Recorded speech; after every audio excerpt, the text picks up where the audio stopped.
Well, hello, Internet, and welcome to the Riley and Friends Discussion Show podcast thingy-majiggy. I'm Riley. I'm joined by my friends, Corinne and Gabe. Today, we're probably going to be talking about Riot Fest 2023, something that Gabe and I went to, but Corinne didn't. But I wanted her to be here, not necessarily to be like, ha ha ha, you didn't come. Not for that reason. We hate you. You didn't go, and now watch us talk about it. But just because I think to her reactions, and she'll have questions on some things that we talk about. There's a couple things, yeah. There's a couple. I'm excited. So Gabe, I'm gonna let you start with what do you think would be a good starting point for us to talk about this whole Riot Fest punk 3-day music festival weekend that happened a couple weeks ago? You know, I'll start with the one thing that I didn't realize. Apparently, this was my 10th Riot Fest. So yeah. Oh, congratulations. I almost went anniversary. supersonic there. Congratulations. I didn't know that till I was like doing the thing from elementary school and like, oh. And it was the wildest wild card ever. I think that's the best place to start. Yeah. I mean, because we had Corey Feldman, we had Insane Clown Posse, and we had just a bunch of random shit. I have a question. Yes. Did you see ICP? We did not. Oh, okay. It's kind of impossible because they put them on the local band stage. Oh. And when we left Sleep Token, I think we had to bulldoze our way out. Yeah. Yeah, we're going to talk about the stage, like them using that stage, probably not in the way it's supposed to throughout most of the weekend. Yeah. So for those of you that don't know, there's 5 stages at Riot Fest, and one of the stages is usually meant for smaller bands or local bands. But for some reason this year, they put a lot of either they put some well-known acts, like they put ICP on that stage, and they also put acts that are really have really strong word of mouth and are up and coming, like say Sleep Token. Yeah, bad. Yeah, and they also put Corey Feldman on there, and that was like a meme, like in and of itself a meme, because it's like, we're gonna go see Corey Feldman because we're gonna go see Corey Feldman. That's the thing is, yeah. The problem with that is they put him at a time when there wasn't a ton of competition, so everyone was like, okay. Yeah, that's all. Everyone go see was Corey there for Feldman. the meme. Yeah. It was a bad show. That one was. I posted the link in the chat if you're really curious to watch the whole show. I mean, he he had his band, start chanting, but then he berated them for chanting off key. I'd be like, we gotta start over. Gabe and I did not watch the full show because it was watched it later on the YouTube link I sent you. And like there were people moshing, there were people doing the rowboat. Yeah. Because we're seeing Corey Feldman. It's the meme show of the weekend. But yeah, it didn't make sense at that stage. We didn't really get a good view of it just because we were, we came after. I think we saw. I'm trying to remember who we saw before that. Some bands. Snapcase. Yeah, we saw Snapcase, which was awesome. But yeah. But I did get a picture of Corey Feldman spanking himself, so that was fun. Yeah, and I'm glad you got that. And he was doing like a Michael Jackson impersonation. Yeah, he sure was. He wanted to be both Michael Jackson and the Chili Peppers, and he was so bad at both. Yes. That's a weird 2 things to try and put together. Yes. Yes, it was. I can't really describe the other point of why he would have been shout singing the entire show. Like, what else could he have been trying to do? Maybe he just can't sing. Do we know if he can sing? No, we don't know that. Now. There was someone at the show that I heard behind us is to say, he's not a classically trained musician, and you can tell.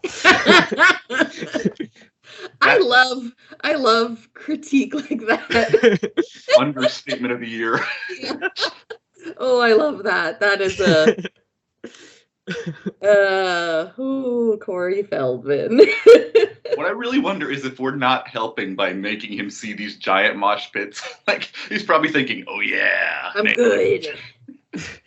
Classically trained my ass. He kind of sounded like a bad Rob Zombie impersonation. Yes, he did.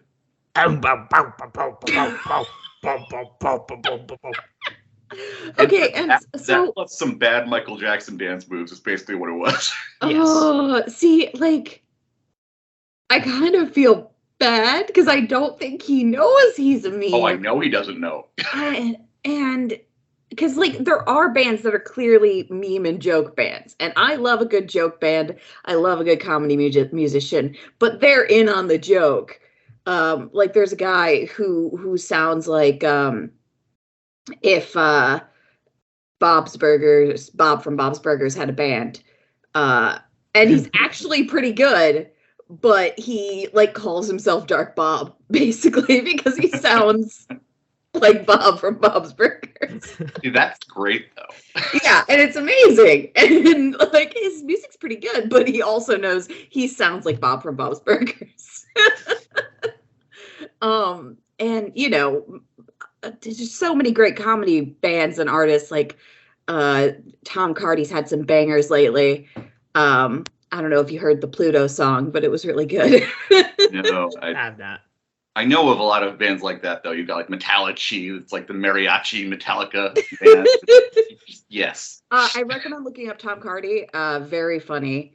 An Australian comedian who just has very generally short songs, but for instance, the one about Pluto is called HS, as in hot shit, and it's about Pluto knowing that it's hot shit even though it's not a planet anymore. Which is just a very fun song to me. But yeah, on the topic of Corey Feldman, I don't know if he's earned enough goodwill for me to feel bad about him. Bad because I don't know much about Corey Feldman that I can remember. I feel like when you start your show yelling at the musicians, there's no longer a point to feel bad anymore. Yeah. If he was nice to his musicians, then I might feel bad. But if he's being a dick, he can be a meme he doesn't know about. I was also laughing at. We saw the part where he was like, "There's cool images on the LED screen, Yeah. but you can't see them because of the daylight. So just use your imagination." I don't want to use my imagination. My imagination's a sick fuck. You imagine what was on the screen that would have matched his image. I think it'd be terrible. Oh God. I just the reason why I was curious about ICP is because in the past year, 2 years, ICP has like apologized for some of their previous songs and some of the language used, and like have actually like been pretty progressive. And so I was like, oh, I wonder what seeing them now would be like. Like, have they taken particular songs out of their rotation? Have they changed lyrics? You know, yeah. But I wouldn't know enough about ICP to know what they. I had a friend who really liked them in high school. Like, and so that is my connection, because it was never my music. Like, I was never really into it. But you know, we'd be in the car and I'd be like, "What the fuck are we listening to?" So like, I have enough knowledge to know what it used to be like, which is why I was like, how do magnets work? Yeah, exactly. Yeah, that was me with ICP. I was curious too, honestly, but then leaving that stage plus playing against Mr. Bungle, who was probably the highlight of the week for me, was like, Mr. Bungle we just can't. Yeah. I would have loved to have seen some of it. It seemed like people loved it. Yeah. Well, I mean, they've always been a very theatrical band, and I love a theatrical band. It's just they were skeezy, you know. Yeah. That was probably one of the major improvements that they did actually need to do was this, but I'm sure Riley has a piece for that later. For which the stage in general was just not how it was ever used before. Yeah, because I remember last year we saw a lot of new bands and we saw a lot of local bands at that stage, but yeah, or later in the day, like Cloud Nothings, who were an up-and-coming band. Yeah, but they weren't like up and coming on par as like say Sleep Token. No, they're not selling out. But Sleep Token was awesome, by the way. Yeah. But they should not have been on that stage. If you sell out your own shows and festivals, you should not be on the local stage. Yeah. Yeah, that stage is small and there's just not a lot of space, and the porta potties are in the back. It's like stage and then walkway literally right behind it, and then porta potties, and it's like there's just not a lot of room. Yeah. Yeah. No one who's going to draw a large crowd should be on that stage. So no, I mean, that's funny because after all the Blue Ridge stuff, I felt so grateful for Riot. It was like that. It's like that "Don't hug me, I'm scared" quote, where it's just like, all the times we have a workplace accident makes me grateful for all the times we don't have a workplace accident. And I was kind of like, wow, this successful Blue Ridge makes me grateful for how Riot Fest was not a shit show. Yeah, exactly. Literally. Literally not a shit show where people are now who've gotten ill. Yeah. Apparently there was feces in the water. That's a whole separate problem. That's a literal whole separate can of shit. Yeah, that's a Woodstock 99 problem all over again. Yep. Not learning from our mistakes. Yes. And specifically not my mistakes. I was not it either. So Mr. Bungle, my first time seeing a Mike Patton band, and I gotta say I was impressed. I don't know if you're familiar with Mike Patton, Corinne. He's the lead singer of Faith No More. Oh, okay. But Mr. Bungle is also like a band that has like some metal and hardcore, and on their later albums, California. I don't know if it was like a funk alternative hard rock. Yeah, but they focused on the metal on this show. And they had Scott Ian from Anthrax play. They had Dave Lombardo from Slayer on the drums. And it was just like slam packed with awesome riffs and also a little bit of comedy because Mike Patton's going to be Mike Patton, and he's a very silly man. Just a unique human being, let's just say. Like he had like a little rubber piggy on stage with him. He's like, "Say hi to Mr. Piggy." And then during some of the songs, he'll like put the pig up to the microphone and go. You sang an entire duet with that pig. It was magical. That sounds magical. There was at one point a commercial. I can't remember what it was. I think it was upset stomach diarrhea. Just randomly, I feel like I understand what it's like to be in your brain right now, Mike. I do love an artist like that, where you experience a show and you're like, ah, yes. I now know you almost intimately. Just the metal show with the romantic duet to a pig in the middle of it. Just like, you know what? Yes. Yes. Then my first time seeing Turnstile as well. Yeah. And they're good, like really, really up and coming punk band, but like one that's like gained attention to where they can play right before the Foo Fighters. Yeah. Like they only have like 3 albums, which is like, you know, like a lot of times headlining acts in rock and metal and punk these days, it's a lot of older bands. Mm-hmm. But this one's like, you can tell that they're like on the verge of like being that, and while being a recent band and very young musicians and playing, and they were awesome. Like the crowd was really into it. Like they're we could see like everyone like bobbing their heads because their music is fun. It's fun punk with a hardcore edge, which I appreciate. But yeah, awesome show. The energy, I think. Yeah, the energy was some sort of an energy about their live show that is undescribable. Yes. I love a good live show that has that energy. Like there are certain bands you really need to see live to understand them because of the energy they bring in person. That just can't really be captured in a studio. Turnstile is definitely one of those. Turnstile is one of those. Sleep Token was another one. I actually as I think I've talked about how Sleep Token was like I loved a lot of their songs, but I never really like appreciated their album. That live show, Sleep Token's live show, made me want to listen to like their discography through, and I actually really like their albums now. Yeah, they were really good. Yeah, they're really good. But Turnstile, sorry, I get sidetracked.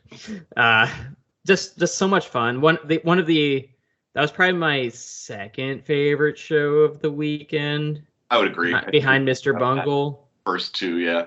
Yeah, and then it's up in the air between Sleep Token and Code Orange for me. Code Orange was a lot of fun. That was my second time seeing them. They're a bit more of a they're hardcore but with more of a heavy metal edge, and sometimes they branch into other directions, like with their new album where they kind of do a little bit of new metal, a little bit of grunge, a little bit of, they're kind of more of an alternative metal band now than just like a straight up hardcore band, which is good. I mean, because they're good musicians, but lots of headbanging riffs. They remind me a little bit of Incubus, and not in the style, but in the way that they're just going to do whatever the hell they want, and that's just what it is. I think there's been a bit of a new metal renaissance as of late, where new metal is definitely coming back and coming back better than it was in a lot of ways. Because I think new metal became a bit of a joke when it first arose, and I think there was definitely good stuff in there, but like the joke of it really kind of killed it. And now it's back, and people are appreciating the good stuff and being like, but we can do better, And I think that's nice for new metal. Like, good for you, new metal. You're doing it. You're coming back. I mean, I think with new metal, it's there was this line between and some bands did it well, some bands did not do it well. There's a lot of angst in new metal. And a lot of times the angst, with the good bands, the angst feels authentic and it feels raw and it feels personally relatable, like say Korn or Slipknot. You can kind of gravitate towards it because it's like it doesn't feel angst for the sake of being whiny. It feels angst for the sake of, I think these musicians have experienced some pain and I relate to it. And then on the other side you have Limp Bizkit, which is just childish bullshit. Channeling white unstable behavior from really annoying white people. Yeah, and it was, and that's the problem. the bands like Limp Bizkit and Limp Bizkit itself that really kind of took over the new metal scene and really kind of spoiled it up until recently, where bands are like, no, Limp Bizkit, step aside. We can do this good. Good guitar work on Limp Bizkit's part. It's just the vocals that ruin it. Yeah. I think they finally get it too, though. Like, having seen them more recently, because I was wanting to see Spirit Box, I went and saw them, and they kind of know now that they were an idiot, and now they're in on the joke. But before, they definitely weren't. Yeah. Or I'll leave you with a fat lip. He's dressed as an old man. He's doing his like, I'm dad rock now. I'm like, okay, I kind of. Oh, okay, that's funny. That is a redemption in my eyes for Limp Bizkit. Which, it is funny because, like, my brother wasn't like a huge Limp Bizkit fan, but he did listen to it. And he is a dad now. He just turned 40 this year. And so, Limp Bizkit is dad music. Yeah. Dadcore. Dadcore. Blink-182, which is so weird for me. Yeah. Yeah, and I mean, also the fact that my brother's 40. Weird. That's weird. We're 8 years apart, but like, that's so weird. The other thing I thought I really liked about this year's Riot Fest is I've grown accustomed to their usuals, the staple bands that always play. So I've seen a lot of repeat things because I like them. But Saturday was the first day I saw almost only one band that I had seen before. Everything else was a new band, which was really cool. Mm-hmm. I don't go to shows as often as you do, Gabe. So a lot of the bands this weekend were the first time were baby Riley's first experience. I think the only band I had seen twice. Okay, we saw the end of Pennywise. That that whole scheduling block was of that night was like there was so many things I wanted to see, but only so few. Like So, I hate crime. Yeah, we saw Sleep Token because we were interested, and then we caught the end of Pennywise, and I love Pennywise. It's just I've seen them play before. Saw Code Orange before. Saw Foo Fighters before. I'm trying to think if there's. We did not see Queens of the Stone Age. That was a sacrifice we made just because of Sleep Token and Mr. Bungle. But I had seen them before. But most other bands had not seen them before. And I had not seen Ellis Dunes, had not seen Gorilla Biscuits, had not seen Dresden Dolls, had not how seen... How was Ellis Dunes? Because when we got there last time, they were just finishing because they were literally the first band playing. Yeah, they mentioned that was their very first show, actually. Oh, yeah. They were good, I thought, and pretty funny. The singer, he just blatantly got the crowd to give him things. Like twice, he's like, "I want pizza," and then the crowd served him pizza, funnel cake, and then they shipped him up funnel cake. I don't know. Whoever gave him that pizza, like, I hope the singer Venmo'd them because that pizza's $15. Yeah, the food's really expensive. Well, I mean, I imagine the person who's giving up the food they bought, they can afford it. Because, like, if I bought it, I would be like, no, this is my pizza. Just take it down quietly. Yeah, no. This is not for you. Yeah. I don't respect you enough for that. Yeah, I'm not sharing my pizza. They were fun. I thought that the audio was a little wonky on that stage, but I did enjoy them. Yeah. No, I'm with you on that. And there was a couple instances where the audio was kind of... usually Riot Fest is good about audio and good about spacing bands out, so there's not too much bleed between them. That, and then there was Pup, which had... Pup got the worst of the week. I was so sad for this, because Pup is one of the best live bands I've seen, and I wanted so badly Riley to get that experience, but there was just no way to fix the sound was too quiet. Yeah. I mean, we were able to move and get into a better position to where the sound... where we were more directed towards the sound, or the sound was more directed towards us. But the sound, some of the audio, especially at the beginning, was kind of rough, which was too bad because they looked fun. They performed performance-wise, they performed well. It's just that sometimes the audio doesn't match, quality doesn't match what the performance is.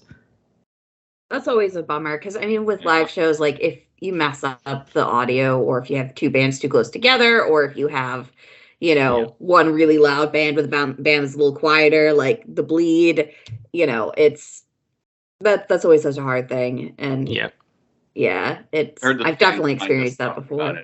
She's like, they don't even know, do they? Oh, it's probably best that they don't know. Yeah. Don't tell them. Just let them play their hearts out. No.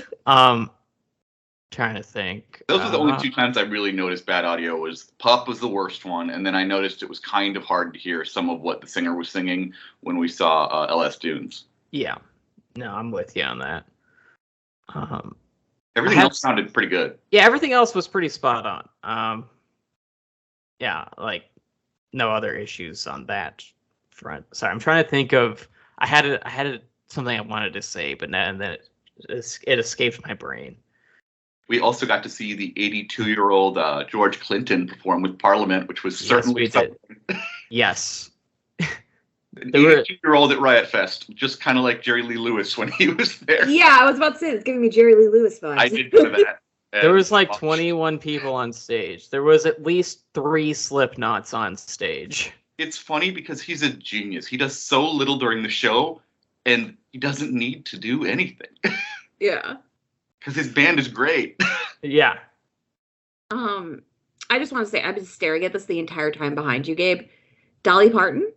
I made a set list for the what does next year look like, and then tried to make it my background, and it did not work. Yeah, it's just, I see Dolly Parton. I like the Judas Priest. Yeah. I'm glad you put in Limp Bizkit so that we have things to skip. So there's no scheduling conflicts. That we don't have to see, because you can't put in all bangers. That's how you end up with this year's problems. Yeah. Yes. Yeah, when you have all bangers, you need bands you can skip, or bands that are so diametrically opposed that the fans will not cross-pollinate. I still am slightly irritated at Riot Fest for the Sunday night clash. How dare you? Yeah, that was because the Sunday Night Clash it had Mars Volta, The Used, Gaslight Anthem, and what was the other one that you wanted to see? Black Emperor. Yes, that one. All four at the same time, who are all four things I would have liked to have seen. Yeah. That's a bad four to put against each other. I mean, especially Godspeed and Mars Volta. Yeah, I mean, unless they were trying to split audiences to avoid too many at one place, but if they were, putting the Cure unopposed ruined that. Yeah. There was so many people at the Cure. Too many people. Oh my god. So the Mars Volta, that was my first time seeing them. They were really good. They only played five songs. Yep. In an hour. And that's just like, I know that their songs are long and that they're very very have prog elements. They get very creative.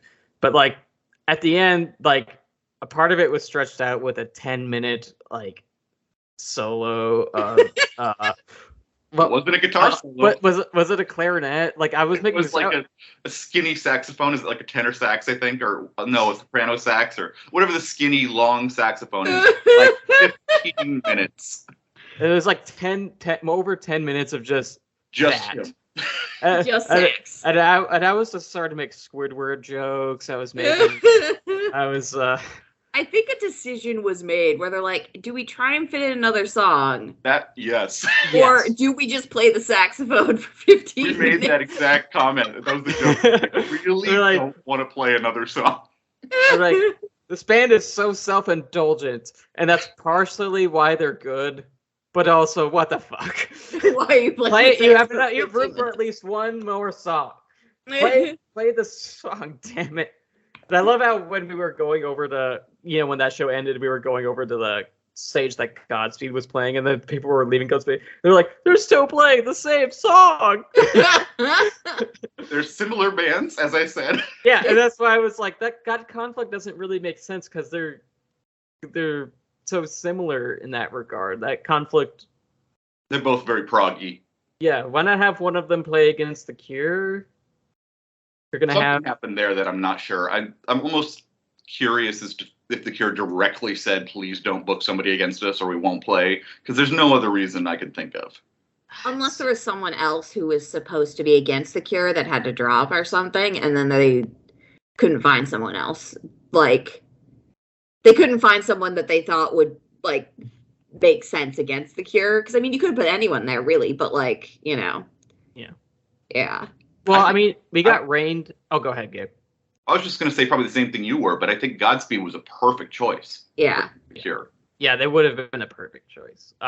So on Sunday there was a rain delay, and some bands didn't get to play.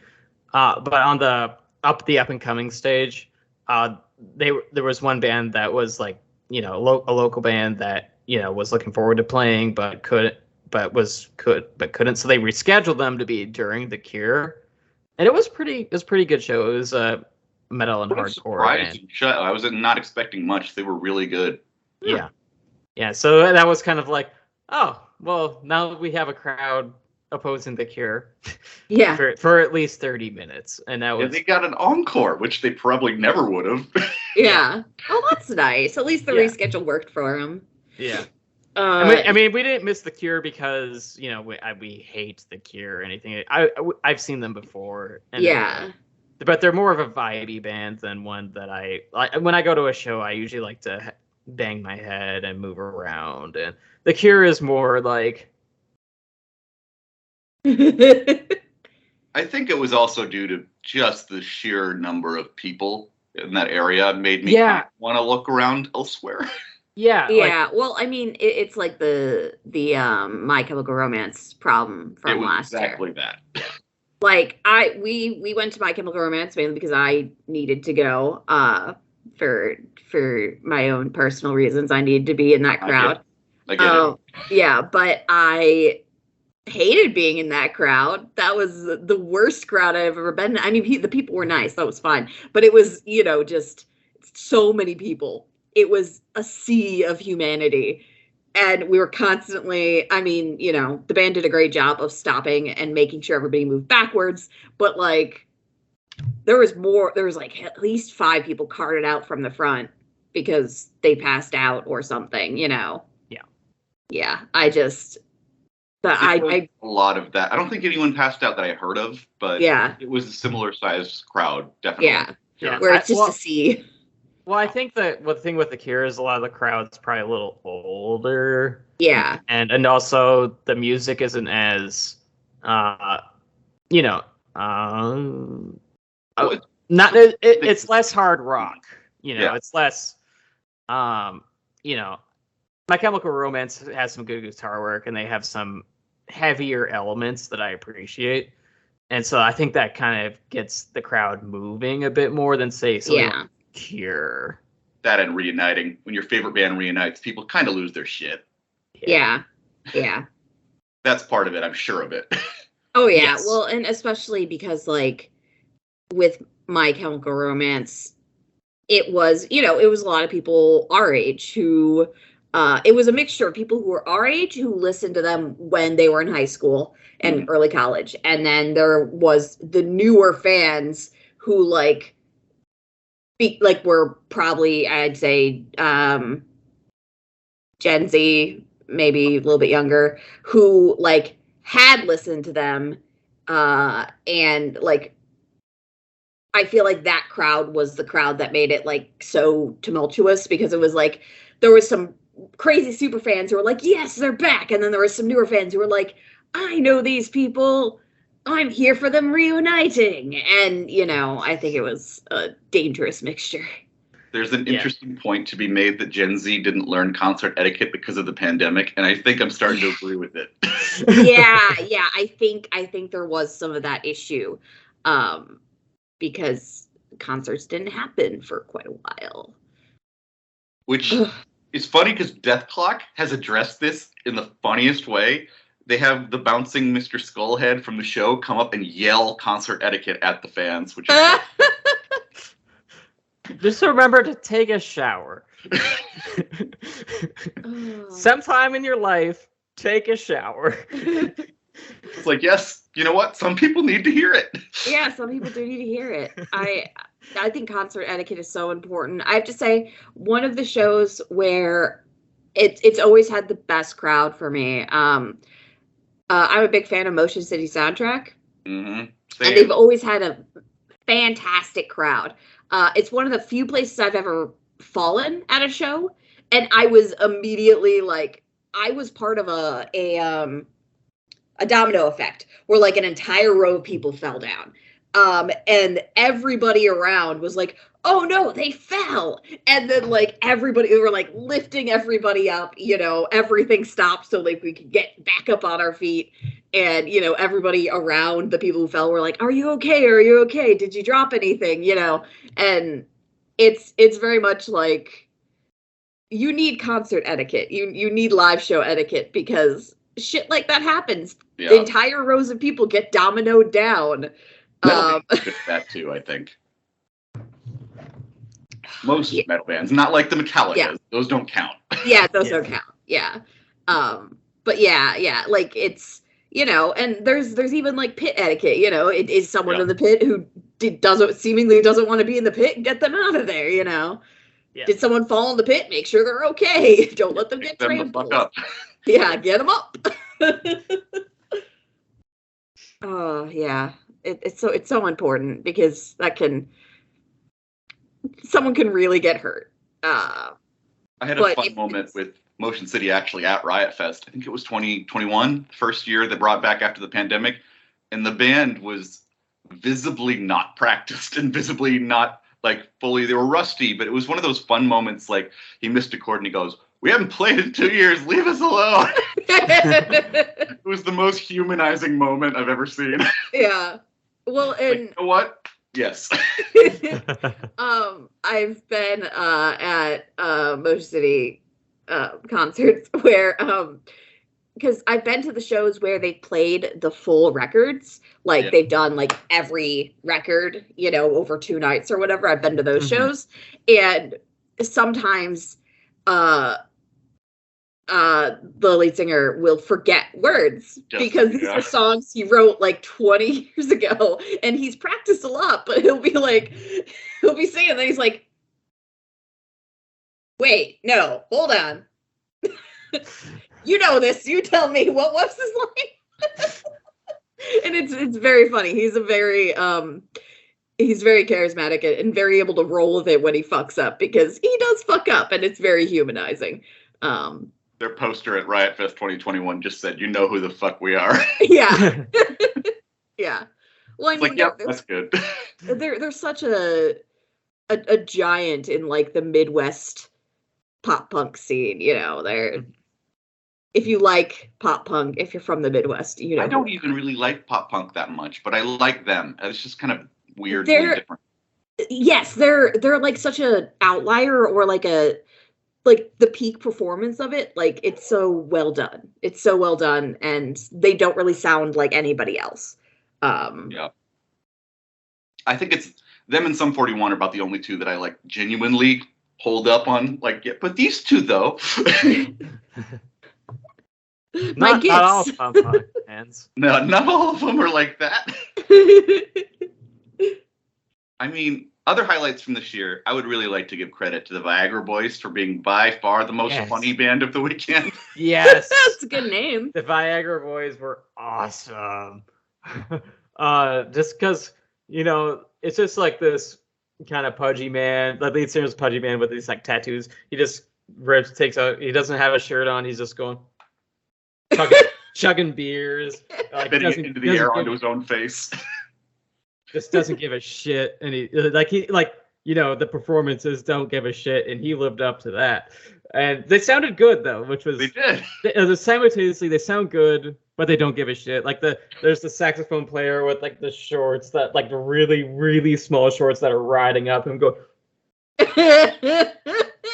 You know, and like some songs where, you know, the singer will just like lay down on the ground going, ugh. I'm just having a breakdown. And I'm like, I feel that in my soul. That really feels like the mood for the current era. Just not giving a shit, but still performing, but also laying on the ground yelling. It was they were so small, the things they would do, but it would be so funny. The saxophone player would just be sitting there just going, sports. It was just the funniest fucking thing. Sports. Volleyball. Wiener dog. Just sports. Go watch the music video for Viagra Boys Sports. They literally blew a live performance of the song in the middle of a tennis match. Just gets like hit in the head with the tennis ball over and over again. It's great. And that's what it's like to see them live. It is what it's like to see them live. It's a good representation of it. That's good. I love when they can recreate that vibe. Oh, that sounds wonderful. They were really good. I would highly recommend it. Well, I'll send you the link to the sports music video. It's good. Okay. It's worth it. I mean, that was one of the other ones. Let's see. I was looking at the stuff like, other than that, like a couple of really new bands. I remember Calva Louise was the very first thing we saw. Yeah, I was good. Very impressed with them. Yeah. Kind of, I don't know what it's like. Hispanic mix of prog and metalcore-esque. It's weird combinations of things, which is what I liked. Yeah. No, I'm with you. Other than that, the other highlights were things like the hardcore bands, Earth Crisis, The Bomb. Yeah, there's a lot of great hardcore bands that were a lot of fun. Drain, there was TSOL. Yeah. All of them nailed it, I think. I'm just laughing at how Drain will probably never be allowed to play at Riot Fest again. What'd they do? Or not do? You got this one, Riley. You know, whenever they say the security is doing a great job, how about you charge the stage? Or something along those lines. Oh, they're gonna get put on the cannot come to Riot Fest list. Yep, that's what we were thinking. I was like, great, I love this. You're never getting to come back. Just like Eve 6, they're not allowed. Don't rush the stage. But John Stamos is allowed. to be clear. John Stamos is, if you bring John Stamos, you're forgiven forever. Yeah. Yeah, so perhaps they both need to bring John Stamos at the same time. There's that, and they did a promo video for the festival itself where they had cameoed a bunch of famous actors to say, I'm John Stamos, and I will never be attending Riot Fest. It was just brilliant marketing. Oh, that's really funny. They even had Corey Feldman do one. Oh, the what you can and cannot bring to Riot Fest is one of my favorite concert can and cannot bring lists ever, because most of the time they're just very straightforward. I've never seen one with jokes up until Riot Fest, and maybe I've just missed shows that had jokes hidden in their can and cannot bring. But Riot Fest every year, you can and should bring John Stamos. You cannot bring Eve 6. Eve 6 is not allowed. They know what they did. Yeah, they know what they did. They're not allowed. And What people they did who is follow them hilarious. on Twitter are not allowed. What they did is deserving of a Twitter search. It's hilarious. Yeah,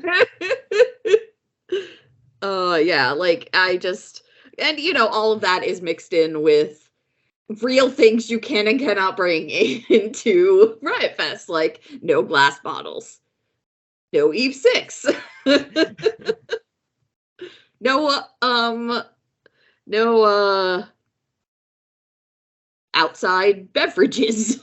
CM Punk is another one. He's not allowed. Oh yeah, CM Punk's not allowed. Yeah, CM Punk, no CM Punk. Which is funny because I did see CM Punk sneak into Riot Fest at one point. Yeah, CM Punk did go to Riot Fest despite being explicitly banned. I don't know. Is there any other bands that you thought were highlighted this week? I thought the Dresden Dolls were really good. I know that's more my speed than yours, but I thought they were fun. I'm glad I saw them. They were fun. They're kind of art house punk. The Dresden Dolls is like if you get the two best kids from drama school and say, make a punk band or else. And the women's on the piano. Then they got the guy on the drum. They're in the clown. They're in circus paint, clown paint, kind of clown. The drummer has please step on me, mommy energy. Yeah, he does. He does. Do love that energy. They also brought up the original Smashing Pumpkins bassist to do a cover of was it Sabotage by the Beastie Boys? Or they did a few covers. And that was really cool. I think that might have been before. Was that earlier in the show? Because you were there. I think we were, because we were split up for a few minutes. But they were good. I liked them. Foo Fighters were good as always. Well, Foo Fighters are always good. But it's to be expected, unfortunately for the Foo Fighters, set their own high bar. Yeah. But they were good. Dave kind of knew that he was going to... I think it felt to me like he understood how good Turnstile was because he sprinted onto the stage and started shouting. I was like, yeah, you get it. Yes. That's good. Yeah. And was there anything... Oh, go ahead. Yeah. Is there anything else you wanted to highlight? No, I think that kind of covered it. Lots of good trans supportive messages this weekend. I was going to ask you about that. It seemed very inclusive this year. Yeah, Pink Shift said fuck transphobia. There was a few bands that had trans pride flags. I know Godspeed had written on their amps, transphobes can eat shit and die alone. Yep. And just lots of good stuff, and it was very queer supportive. I saw a lot of other trans people there, and it was just cool to have our community present, and that was fun. I think that's always been one of the really great things about punk in general, is that punk is meant to be supportive of the people who are outside, the norm. And what that ends up being is being supportive of trans people, being supportive of LGBTQIA, being, saying fuck TERFs, because if you're a TERF, you can't be punk. That's just right? You just can't. The unsupportable, so fuck you, you know? Yeah. Yeah. And that's yeah. I like that about the Riot Fest in general. It's like I'm more of a metalhead than a punk fan, but like Riot Fest just has such a good vibe to it, just because the punks they get it. Yeah. Generally, they get it. Yeah. And generally speaking, punks are a very supportive group. Because fuck the people who suck. I agree with the Godspeed message here. I think it was pretty much the point. Okay, so I do want to say, I mentioned the guy who sounds like Bob from Bob's Burgers. Mm-hmm. Yeah. That artist is dead on Sunday, or dead on a Sunday. So if you want to hear the person who sounds like Bob from Bob's Burgers and plays into it, they're called Dead on a Sunday. Okay. I'm with you there.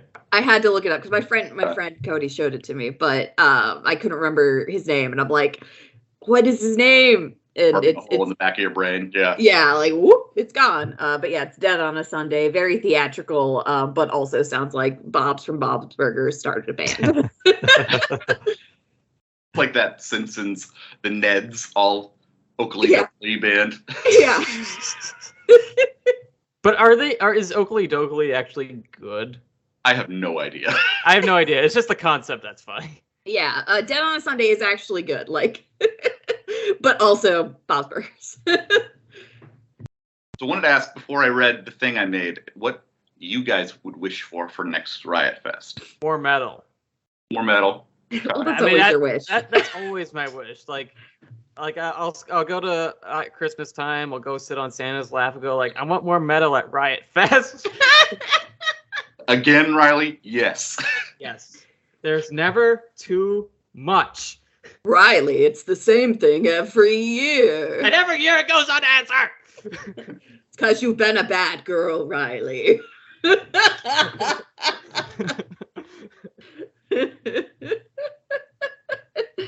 Get only coal. No metal only. No metal at Riot Fest. 6 more years of no metal for Riley. I'd like to not sprain my ankle right before. That'd be good. My main goal.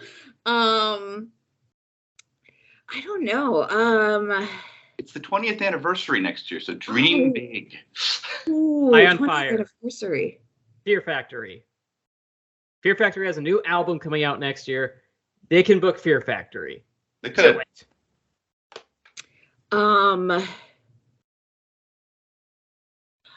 Ooh, I don't know. This is so hard. 20th anniversary, make it big. It almost feels like they've been saving a couple of artists for this, if that makes sense. Because there was some people I was expecting this year. That Yeah. Have you booked them for next year? It feels right. Yeah. Well, I want to just see better scheduling. Yeah. God.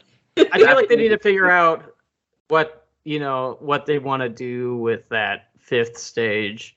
Yeah. I mean, because I don't think having ICP and Sleep Token and bands like that there on that small stage with that minimal room is a good idea. So I feel like they need to figure out what they want to do in terms of where they want bands to play, and also maybe think about if they want to put that stage, if there's a way they can put that stage someplace else that has more room and space. Mm-hmm. If they want to keep bringing in this. It's worked before, so why just go back to that? Yeah. I mean, keep seeing Dolly Parton on your list, and I want Dolly Parton. I keep hearing it at Riot Fest, and I'm like, you know what? Yes, it'd be perfect. Yeah, bring Dolly. I want Dolly. See, for me, I see Judas Priest. I've never seen Judas Priest, and I want to see Judas Priest. So I will. Let's read the thing. I've got it on my phone, so because it's going to be really hard to read off the background. I mean, I see Dinosaur Jr. I see Weird Al. Booked Rage Against the Machine because I'm selfish. Damn it. Well, they'd fit perfectly, like a glove. And it is an election year, so I thought, if there's ever going to be a time. Yeah. Also, Operation Ivy, because every Riot Fest fan on the planet has been asking for that for like the entire time. And Green Day, because they've never played, and that seems weird, but Dookie's 30 Yeah. years old next year, so Oh my God, they haven't ever played, have they? Yeah, Green Day is my dream big. I want Green Day there. And Yeah, Green Day would make sense. 30 years old, it'd be perfect. Yeah, Green Day was very important for my formative years. Get I'm Green Day. surprised they've never played, but I looked at it like they really never have. They have to play. Yeah. Yeah, that feels like something that should have happened by now. Yeah, I'm so surprised it didn't. That's why I'm thinking 20th anniversary. I'm like, it's got to happen. If it's going to happen, it's that one. Yeah. So yeah, Green Day. Green Day's my answer. Also Dolly Parton. I want Dolly. Dolly and Green Day, two very different things. So I did it kind of like, so the Friday is kind of the weird 90s-esque, except for Dolly. Dolly's just the icon. 90s day. We've got Dolly Parton, Judas Priest, Public Enemy, Limp Bizkit, the Pixies, Dinosaur Jr., Presidents of the United States of America, because I want to hear Peaches live, damn it. Get me up, ton of peaches. And then something corporate. I stole some from a couple of upcoming fests. The When We Were Young emo fest. Something corporate came from that. Against Me, because they've been gone for a while, and I want them. Yeah, I want to see more Against Me. And then I picked Avril Lavigne because Riot Fest loves a good meme show, and I think that would be it. And then King Gizzard. Idols, because Idols would be a good Idol. one. Yeah, I like Idols. There's a theory that, okay, so it's not a well-held theory. Like, not a lot of people believe this, I don't think. But some people on the internet think Avril Lavigne has been replaced. How many of these are there? I don't know. I just heard it, and I'm like, you understand aging, right? Paul McCartney has another one that is the same theory. Yeah, I'm like, you just understand people look a little different when they age. Like, the funniest thing about the Paul McCartney one is they replace him before he writes the most famous Beatles songs. And so let me get this straight. The replacement writes Let It Be. Anyway, sorry, just to distract. No, I had Suicidal Tendencies because they're a staple and they should come back. Garbage for more 90s. Taking Back Sunday because, again, they play every year except this year. High on Fire because I want it, damn it. High on Fire would be so good. New album next year, too. So do they? They would be perfect then. Yeah. Hot Water Music is a great punk band. The Lemonheads because some indie. Lay Wagon, I think they played when we were there, but we had to sit in the merch line at my camp through it. So I'm like, let's bring them back again. The Melvins, because how the hell have the Melvins not played Riot Fest? I looked that up too. Just seems obvious. Yeah, that seems like something that also should have happened by now. Coal Chamber. Why not? Jet Pandroids, because I love them. Scary Cool Party. Ginger. Glassjaw, Eve 6 because I want to watch the world burn a little bit. Oh yeah, no. If Eve 6 is ever at Riot Fest, I want to be there that year. I never wish for it because I know they won't allow it. But come on. Drug Church. I put in a few hardcore bands at the end. The OCs, because for some reason, if anyone's noticed that the OCs play an after show during the 3 days of Riot Fest every year, and I want to know what has gone on, what bad blood has happened, because it seems like another Eve 6 situation. Yeah, or they're not allowed. They only play Chicago during Riot Fest, and they never play Riot Fest. And then I think the last band that needs to make up a show, I put Faith No More on Saturday, because they're one of the few that has not yet come back after they were supposed to play. And then there's just some weird-ass shit, because I thought, Sushi Sue has been playing a couple shows, old school punk. Merciful Fate did a tour, so I know it could happen. And then Mos Def, because we need some things. But then Weird Al, that's the gem, I think. I think that's my piece de resistance, because picturing Weird Al at Riot Fest just makes me smile. I think Weird Al would get such a big crowd, and I think it would be just a great fucking time.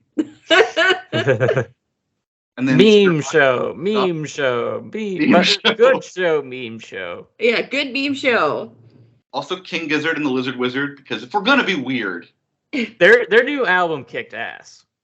I haven't heard it yet. It's so good. I need to. And I added Cypress Hill because I feel like, again, we need some things dividing up things. We can't have all bangers again. Yeah. And I like some of their stuff. The Hives and Goldfinger. I also added Andrew WK back because Riot Fest 20th anniversary. You got to have him back. Oh yeah, you got to bring him back. Sleep because Riley requested it, and I think it would be funny. I joked on the Riot Fest page. I want them to play Dope Smoker in full. Dope Smoker is an hour-long one-track album. And it'll be the best one-track album ever. They're a stoner metal band, so it's like all vibe. Boom, boom, boom, boom. And I just think the dissonance between what punk is and what sleep is would be awesome. I think it could work. I think that'd be it's a great song. Yeah, it's a good chill to take a load off, you know. Yeah, I also put in the Damned in Mogwai because some of this comes from my bucket list. I want the Damned and I want Mogwai, and then some up and coming things like Scowl, Fiddlehead, Fear Factory. I snuck into the bottom here. Fear Factory would be so much fun. Trying to remember if there's anything else. Yeah, there's some other Lit, another one of those like Eve 6-esque 90s bands. And I think I snuck Sugar Ray somewhere into day 3 because I'm like, you know what? If we're gonna do this, let's do this. And then Sugar Ray, I haven't thought of that name in a dog age. And of course, this is my day 3 is probably if I had to pick a day that I'm requesting the most things. It's like, give me Iggy Pop, god damn it. That's my one. And then NoFX is playing a farewell tour, so it just makes I think they'll be back for a final Chicago show. Give me PJ Harvey and Generation Sex. I don't know if you know what that is, but it's amazing. So it's Billy Idol playing with members of the Sex Pistols, and they're doing Billy Idol and Sex Pistols music. Oh, okay. I was like, yes, I think that would be amazing. And then I put in some metal, and Ben Folds and Real Big Fish in the middle of the metal. Got Knocked Loose and Exodus and Killswitch Engage and Guar, and then Ben Folds and Real Big Fish in the middle of it. And then Refused. See, now you're speaking my language. Before. Refused, Overkill, Lawrence Arms, X, Propagandhi, and Skindred. Because Skindred won't come, but I can say I made it. I can say what I want. I want to hear my reggae new metal. I want it, damn it. They're not going to give it to me, but I want it. And then Motion City, because, yeah. And then I put back in Poppy, because I was so sure she was going to play. I don't know what happened, but she played Chicago like a week before Riot Fest instead. Yeah. I love some Poppy. Yeah. And then a few more random things that are never going to happen, like Biohazard and Avatar at the bottom. But yeah, that's kind of. You never know about Avatar. Avatar could happen, actually. Yeah. I think that sounds like a good list. I think I would request, as I said, Green Day. But I would love to see. There's a band I really liked called We Are the Union that I would love to see play Riot Fest. Yeah, they would fit. They would really fit. They'd be good. And once you had them there, the band members could play in so many other bands. Aren't you the guy Jer in so many other things? Yeah, Jer will play in every band. You get Jer there, and Jer will be like, "Yeah, I'm gonna be over here. I'm gonna be over there." You get Jer at anything, and suddenly Jer's in every band. One of my requests is similar to yours, I think. Riley wants more metal, and I demand the return of ska. Yeah, I would also. I want ska. Bring ska. There was only one this year. That was the Interrupters, which we did see, and they were fun. But I want more. Yeah, we need ska. We need Green Day. We need Dolly Parton. And Eve 6 needs to sneak in and steal a stage. Just bring in some metal for me to headbang, and I will have a good time. You just got to keep asking Santa harder, Riley. I gotta keep asking Santa harder. Or metal. All right. So is there anything else you guys wanted to add at the end? I don't think so. Pretty comprehensive. Yeah, I think we did a good. We did a good. Was there anything else? Good. We did a total of 1 good. Was there anything you wanted to plug, Corinne? Well, as usual, my podcast. I'm so congested right now. It's hard to say podcast. 1 second. My podcast, there we go. My podcast, Wham Bam Thank You Ma'am, is a comedy, smut, and romance literary podcast where we read smut and romance books and talk about them while drinking and or imbibing substances. It's a really good time. It's a lot of fun. It's kind of like having your friends info dump at you about something they read. And I've heard it's both good, like good falling asleep to, good in the car, good taking a walk. Our my microphone away on my calendar. Our first season just ended. We have a little bit of a break, but then we have a new segment that we're starting called Foreplay, which is a mini episode that airs the week before the main episode. So the first one of those is our Halloween Foreplay, which is coming out on the 18th. We talk about Halloween costumes and whether they're sexy or silly. So Halloween costumes that are meant to be sexy, they call themselves sexy, and whether they are or not, we make a game out of it. So it was a lot of fun. And then on the 25th, we have our Halloween episode where we read Stalked by the Kraken by Lillian Lark. It's a monster fucker book, but it was appropriate for Halloween. Yes.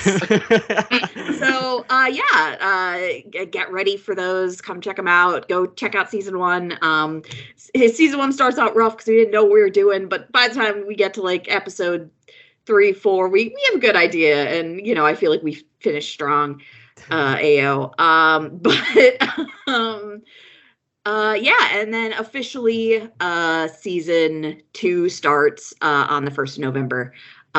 We have my good friend Sweet is going to be a guest this season, and we may have another secret guest, which I'm currently in the works of, and if it works out, I'm going to be so excited. But I'm not gonna confirm or deny it right now because nothing's set in stone. But so come check it out if you want to laugh. If you don't, I recommend headphones or listening alone, unless everybody's real cool about hearing. Unless everybody gets real cool about a lot of things really fast. That's get real cool with everything really quick. Yeah, it is an 18+ podcast. Please keep that in mind. But yeah, that's really all I've got to plug. Other than that, be a good person. Be kind to each other, wear a mask, get your booster shots. Mm-hmm. And yeah, that's me. All right, Gabe, anything you wanted to plug? I wasn't going to, but then I fell back into one of my addictions this last week. I've been playing Cyberpunk again, and it's fun again. So you know what? Go check it out if you already have the game. It's no longer garbage. That's what I hear. I hear it's Cyberpunk 2077. It's good now. It's good now. How long did it take? A year? More than that. 2 years? 2 years, maybe 3. I can't remember. I don't remember when it came out. Maybe I'll get it. Ago. But I hear it's good DLC now with Idris Elba. Just saying. See, I'm a big fan of Cyberpunk, just like the genre. I just never played this game because it was so broken, and I'm like, I'm not going to pay that much money for a game that's that broken. I already have enough Fallout in my life, so yeah, I get it. Yeah, I love Fallout, but somehow they've given us the game they originally promised. Good, like 2 years later. They can get an award for good but late. That's pretty much it. Alrighty, well with that, thank you all for watching the end of this video, and we'll see you on the next one. Bye!